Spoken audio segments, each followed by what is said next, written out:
So look, I'm going to say something that might sting a little bit, but if your marriage feels cold, distant, or stuck in constant conflict, why haven't you done something about it yet? The truth is that most couples don't fall out of love overnight. They drift apart slowly, sometimes even while both are going to church every Sunday.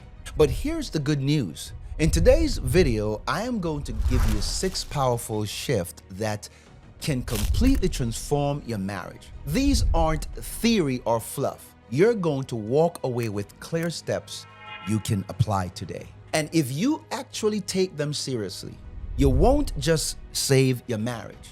You'll build a relationship that's stronger, more joyful, and more connected than ever before. And this is going to be a straight to the point practical video. So grab your notebook, lean in, and let's dive right into it. The first secret to a thriving marriage is, number 1, pursuing God together. You see, my friend, a thriving marriage isn't built on feelings. It's built on 2 people seeking after God day and night. You know, in 2 Corinthians chapter 6 and verse 14, it warns us not to be unequally yoked with unbelievers, but being equally yoked goes deeper than just saying we're both Christians or we're not on the same page. Because, my friend, 2 people need to walk in the same direction spiritually. You know, in Ecclesiastes chapter 4 and verse 9, it reminds us that 2 are better than 1 because they have a good return on their labor. That means that when you and your spouse, when both of you build together, when you pray together, your marriage multiply its strength. But here is the challenge. Sometimes one spouse feel like they are carrying the entire weight of the marriage alone. And if that's you, I want to encourage you today. Don't give up. No, don't quit. You see, my friend, God sees the effort that you're putting in, and He is going to help you to bring about change in your marriage. Point number 2, be the anchor. You see, if you are the one still believing, still trying, still hoping, I want you to listen to what I'm about to say.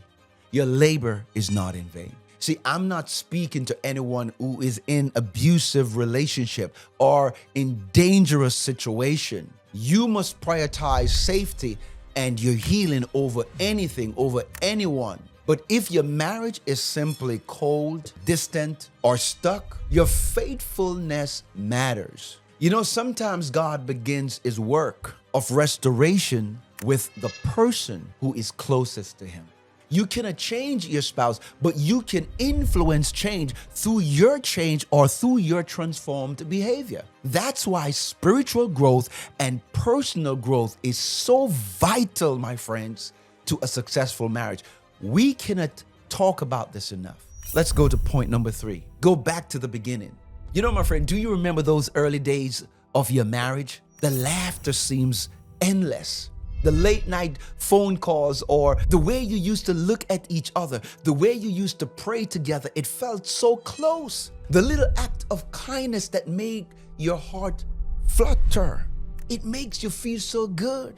Somewhere along the way, that joy started to slip away. Conversation that once sparks connection now feels like one-word answers. The warmth has faded. And suddenly it feels like you're just existing alongside each other. But here is the hard truth that I want you to know.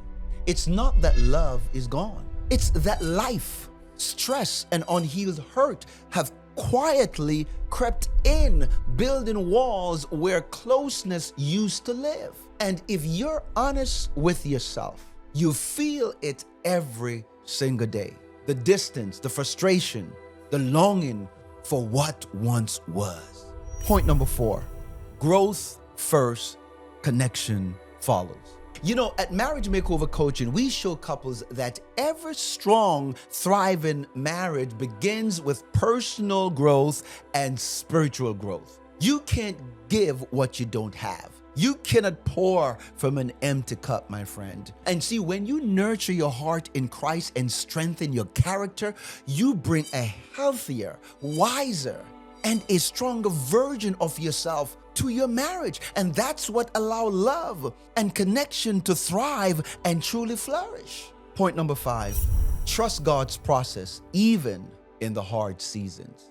You know, in Proverbs chapter 3, verse 5 and 6, it reminds us to trust in the Lord with all our heart and lean not on our own understanding, but in all your ways acknowledge him, and he shall direct your path.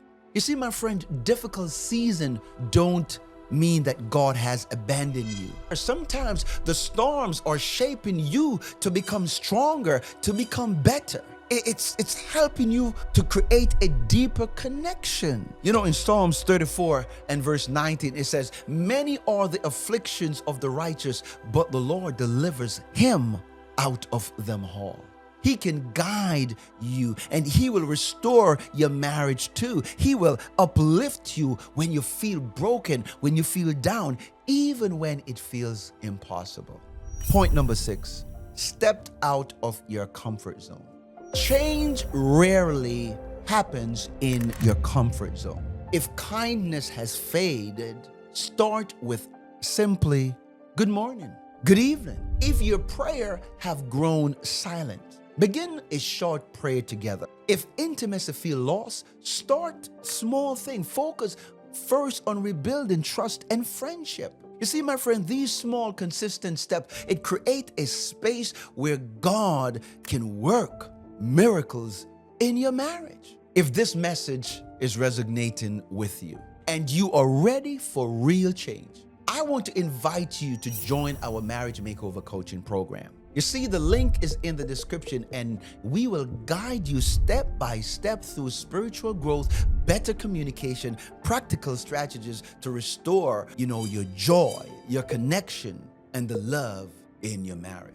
Friends, I want you to hear me. Don't lose hope. God is still at work. And even if it feels too late, he's not done with your story. Take that step today. Keep trusting in God and watch your marriage transform from broken to wholeness.